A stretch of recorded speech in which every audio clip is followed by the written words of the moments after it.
Isika tonga amin'ity fotoana malalanay ity indray zay ry Jesosy io dia le fotoana lehibe andraisanay ny teny avy aminao dia sokaferny maspananay ahitanay ny zava-magaga eo amin'ny asanao ary ampianaro izahay anome lanja ny teny ataonay sy anaja izay fianianana azy ataonay amin'ny anarany mavonjy no anaovana sy anirena rangatana ny zavavaka izany amen.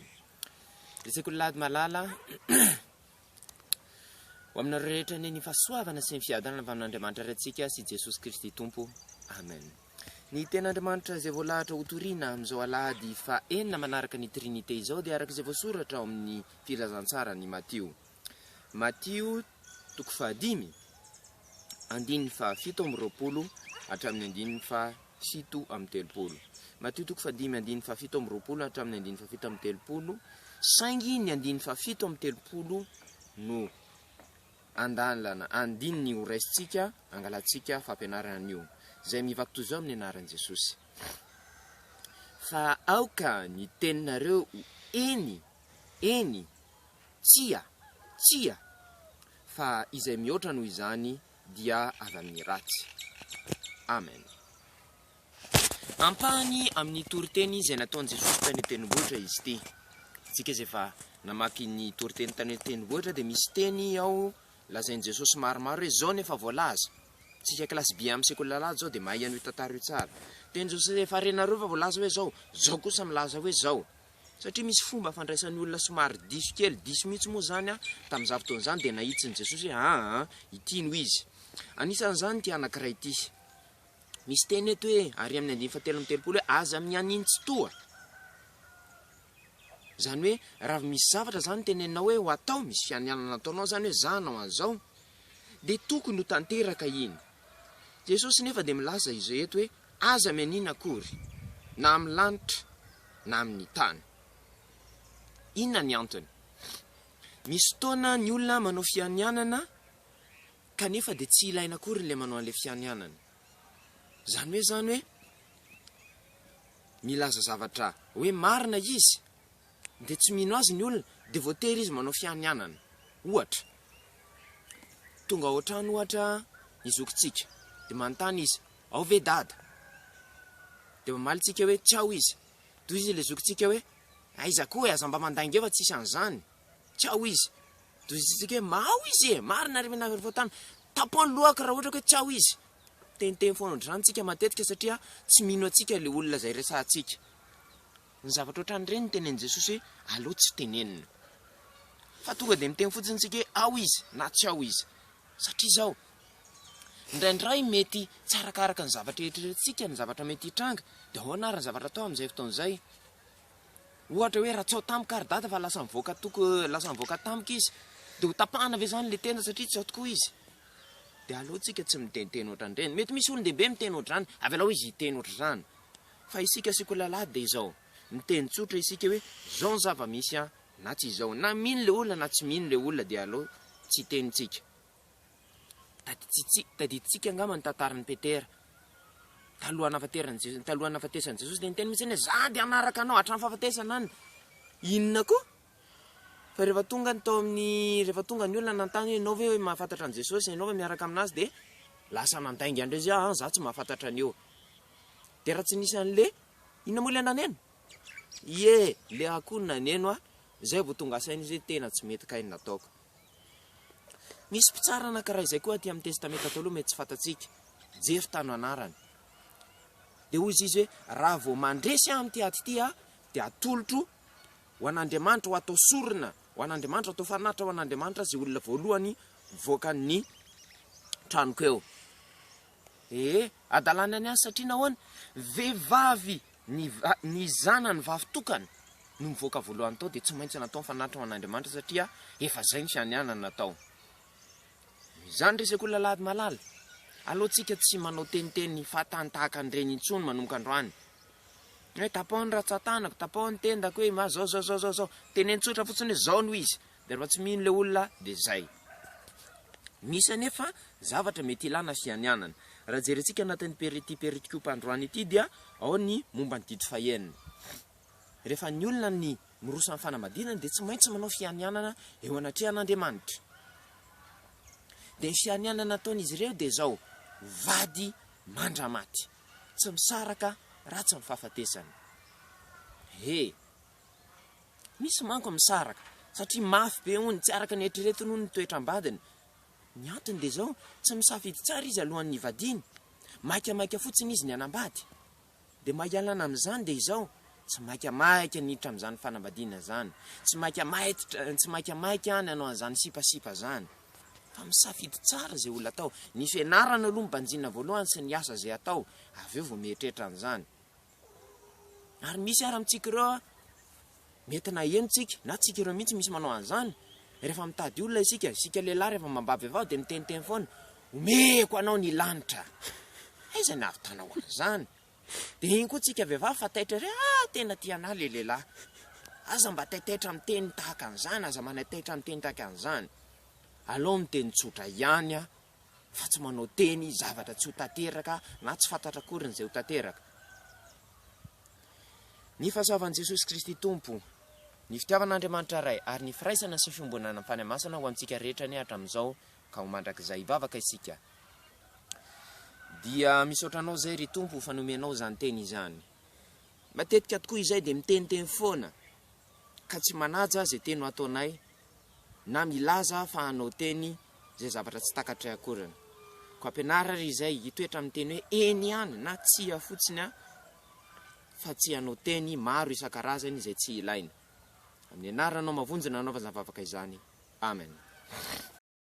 Unissons-nous dans la prière. Tu nous as encore donné ce jour nouveau, Seigneur, et nous t'en remercions.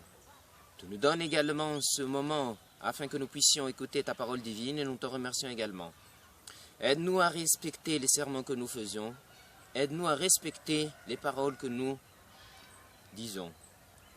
Au nom de ton nom, Seigneur. Amen. La parole de Dieu qui nous est donnée, chers enfants, chers membres de l'école biblique, aujourd'hui, en ce 6e dimanche après la Trinité, est écrite dans l'évangile de Matthieu, chapitre 5. Matthieu, chapitre 5, verset 27 au verset 37. Matthieu, chapitre 5, verset 27 au verset 37. Au nom de Jésus... excusez-moi. Nous allons prendre uniquement le verset 37. Voilà ce qui est écrit au nom de Jésus-Christ. Que votre parole soit oui, oui, non, non. Ce qu'on y ajoute vient du mal. Amen. Bien le bonjour à vous, chers membres de l'école de dimanche. Et que la grâce et la paix du Seigneur Jésus-Christ et Dieu notre Père soient avec vous. Ce verset-là a été dit aux gens qui parjurent. Qu'est-ce que ça veut dire? Il y a des gens qui font des serments et ensuite, ils ne peuvent même pas les respecter. Pour vous qui êtes dans la classe B1 à l'école de dimanche, vous connaissez bien ce genre cette histoire-là. Sermon dans la montagne. Jésus dit, vous avez déjà entendu ceci ou cela, mais moi je vous dis ceci. Alors là, il a dit, vous avez appris, tu ne parjuras point, c'est-à-dire des serments que tu ne quitteras pas. Mais moi, je vous dis de ne jurer aucunement, c'est de faire autant que possible, ne pas faire de serment, ne pas jurer autant que possible. Surtout en utilisant la terre, les mots terre ou ciel ou autre chose. Pourquoi? Parce que nous ne connaissons pas ce qui pourrait se produire.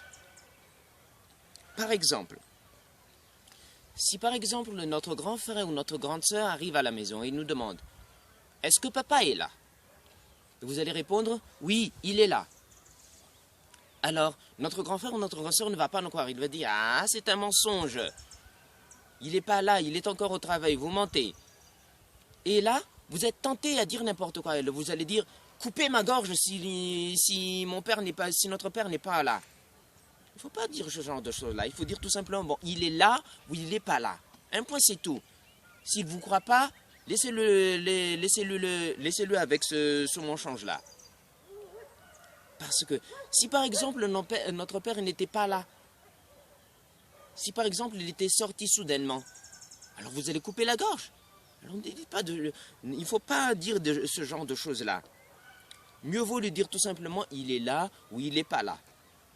Vous vous souvenez de Pierre? Il a dit à Jésus, je te suivrai jusqu'à la fin. Et pourtant, qu'est-ce qui s'est passé? Il a menti après.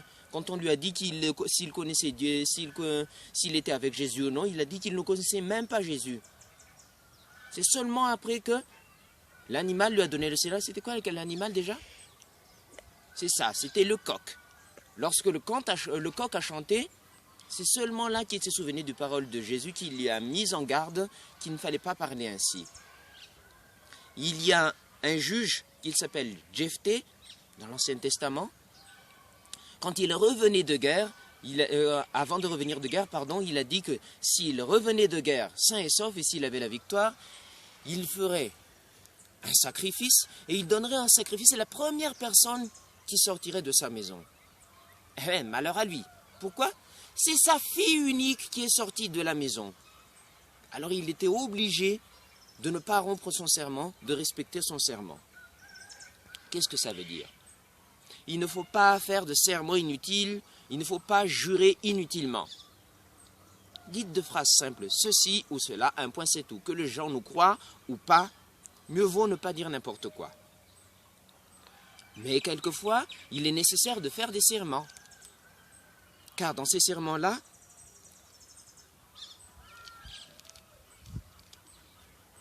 ils ont une grande valeur. Par exemple, dans le texte d'aujourd'hui, il y a le 6e commandement. Les gens qui se marient, ils font des serments devant Dieu.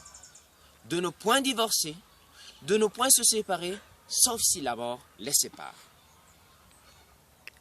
Le divorce, c'est un péché. Quelle que soit la cause. Si on fait le serment d'aimer une personne jusqu'à la fin de sa vie, il faut le respecter.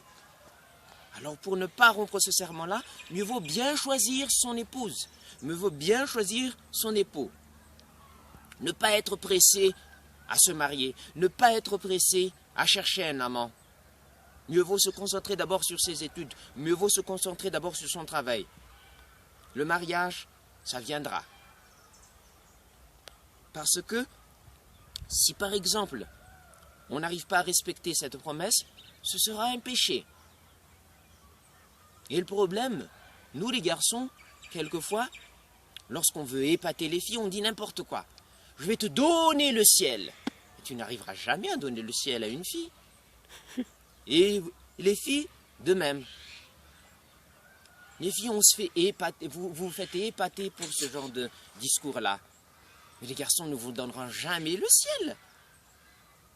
Alors, mieux vaut ne pas faire ce genre de serment-là, Dites tout simplement ce qu'il faut dire. Quand les sermons sont nécessaires, on le fait. Le président de la République, par exemple, doit faire des serments. Les médecins doivent faire des serments. Mais quand il n'est pas obligé de faire les serments, quand on n'est pas obligé de faire des sermons, mieux vaut ne pas les faire. Que la grâce du Seigneur Jésus-Christ, l'amour de Dieu et la communion avec le Saint-Esprit soient avec vous. Prions. Nous te remercions, Seigneur, pour cette parole que tu nous as donnée. Aide-nous à respecter notre parole. Aide-nous à respecter tous les sermons que nous faisons à partir d'aujourd'hui. Et apprends-nous à ne pas dire n'importe quoi dans ce que nous faisons. En ton nom, Seigneur. Amen.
Andriamanitra, ampiuzay ankehitriny amin'ny alalan'i Jesosy Kristy no fananao masy, mba hitehirizanay ny teninao amin'ny madio, hitongonay ny finoana, mba hiatsara isanandro isanandro ny fitondran-tena masina, ary ny teninao ny anohitikinay na amin'ny fiainana na amin'ny fahafatesana. Amen.